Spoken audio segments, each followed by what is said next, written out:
I'm here speaking with John Darr today at blerDCon. He's this really amazing author that I saw here that I wanted to pick the brain of. So, John Darr, thank you for being with Pondering Nerdcast. You're welcome. What has your experience been of blerDCon so far? So far, I've enjoyed it. I liked all the different people that you come by. I just finished talking to two really nice people, creative people who bought a book, and you get talking about all the creative things they do and what they're getting out of the con, and so you realize that you're touching base with all these different people that you wouldn't have met before. And so, like, blerDCon is like bringing us all together in one space, and we're realizing that there's a larger community of us out there, and so it's really nice. Okay.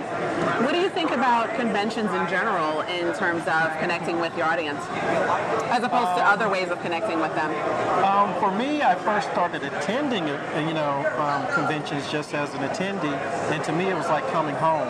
So now that I'm a vendor and I sell my books, it's a wonderful way to connect with people, to connect directly with your audience, because you're going to get those people that are looking exactly for what you have, and you can talk to other people and tell them about your work, and it's like, and you just see that light goes on in their head. So I think conventions and blerDCon in particular and other ones are really nice spaces to connect with your audience directly. Mm-hmm. Okay. Are you a fanboy? Did you find anything here that you really love? There's a few things. Kind of like there's a few lost things. it a little bit. Yeah, there's a few things here, but I can't. I have to stay here so much, so I can't tour unless I do it ahead or ahead of time. But there are some other things here that I really like that I'm looking forward to seeing. Like what? Well, for one thing, you have the gentleman over here who are doing the grandchildren of the Tuskegee Airmen, and I can't wait until that come out. And their artwork is just fabulous, and I was so glad when I saw them here, because then I can go and pick some more stuff. So I'm a big fanboy supporter of that franchise. That's just one. I've seen other ones. I've already told other people, like, reserve a copy for me because I want that. Mm-hmm. Wow. Writer to writer, creator to creator. Creator to creator. That's Very the cool. big thing, creator to creator. Yeah. Very cool. Well, blerDCon inspired many people here. Has it inspired you to do any work or create any identities around Black nerds specifically, or other communities? Or it's more about the storytelling and not necessarily the demographics that you may or may not be representing in your work? That's an interesting question, because I do address the humans anyway, the human characters. The human characters. I want to tell a good story, first of all. And so when I tell people my books, they're adventures, they're good stories, but I mean, you can't get away from addressing certain demographics. My main character, Jonah Blackstone, he's a Black nerd.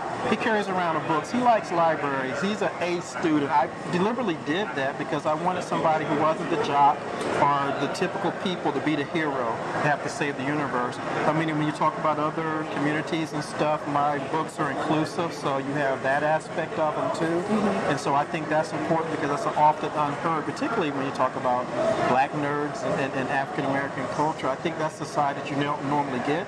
And I also wanted to present that, but not do it in a stereotypical way, but to do it in a real way. It's what I understood. It's what I and my friends understood growing up. And so that's a part of the humanness, as you said, of my stories. That's right. Yeah, and we're at blerDCon, so it's relevant to the conversation. Yes. And I was thinking about it. Yes, my character is a nerd, and he is proud of it. He is a sci-fi geek. He is proud of it. And he happens to be Black. And he happens to be Black. Yes. It's important, but not necessarily. It's a good story all around. In your opinion, what is one advantage you think blerds may have when living fully expressed lives as blerds, as having an identity of being a blerd? Are there any perks to that, in your opinion? I think maybe for your own life, or for lives. I think now it is. I think when we identify ourselves as blerds, it inspires other people, because, like you said, in order for us to do that, it wasn't fashionable for us to dress up.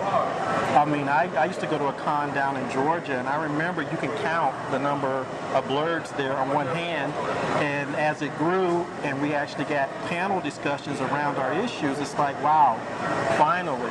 So I think it's really important for us to do what we're going to do, because you will inspire somebody, and you never know. I mean, somebody might come up to you years later and say, hey, I remember you had this booth, or you were dressed this way.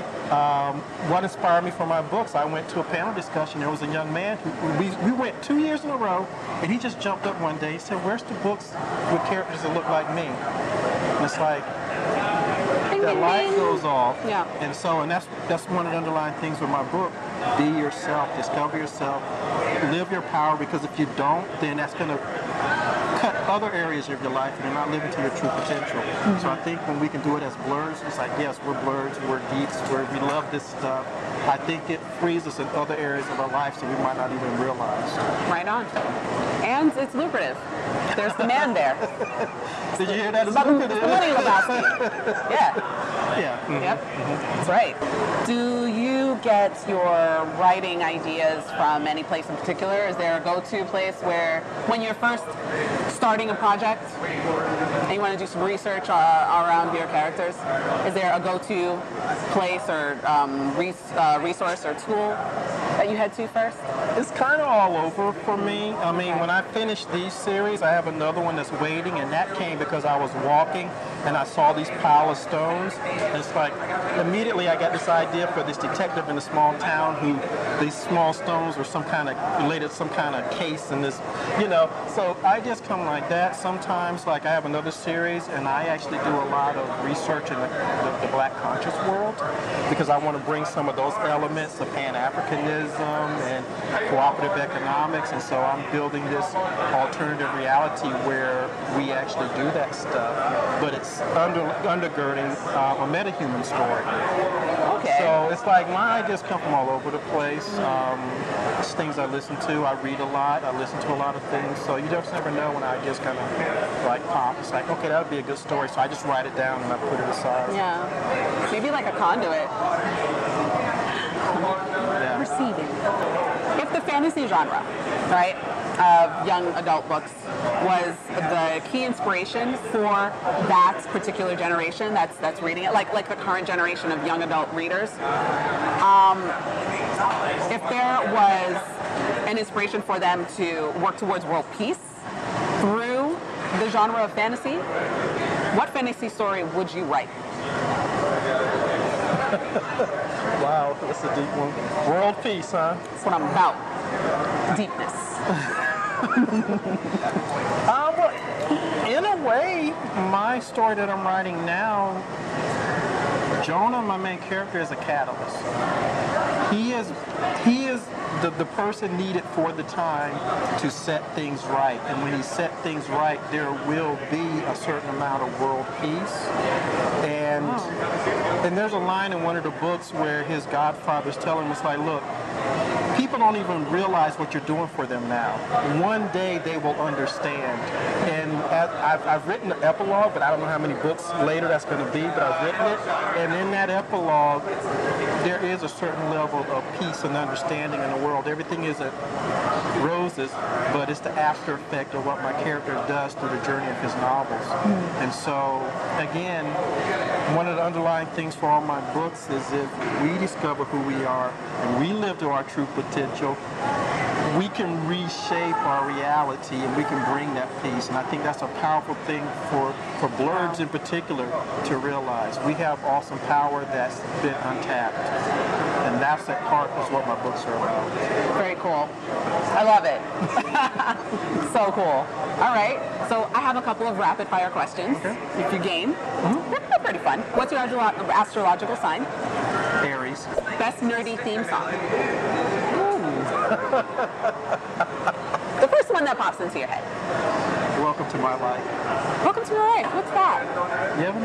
You would ask me that. I have it somewhere. Okay. It's a very nerdy song that's We'll link to it. It's a very nerdy song. I don't know who did it, but I heard it, and it's like, because it's like basically welcome to my life. It's like a young person just complaining about their life.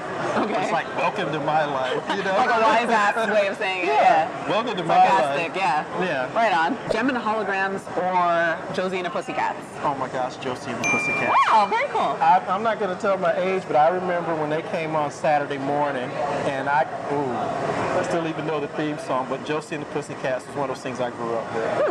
All right. PC or console gaming? I would have to say console. Console? All right, cool. Marvel or DC?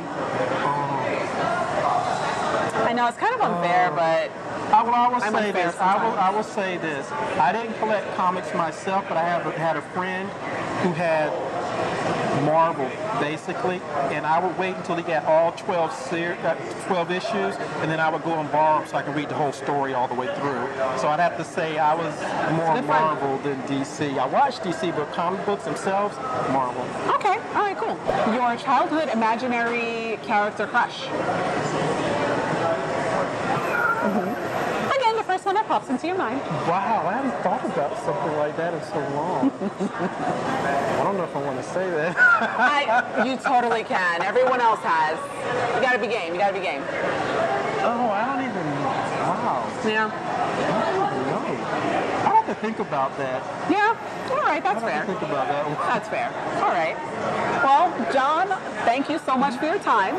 Really appreciate it here at the Pondering Nerdcast. Yeah, I wish you a good time at blerDCon for the rest of the con, and I also wish you luck in your body of work. Thank you. I will be reading more of your stuff too. Thank you. Yeah, very cool.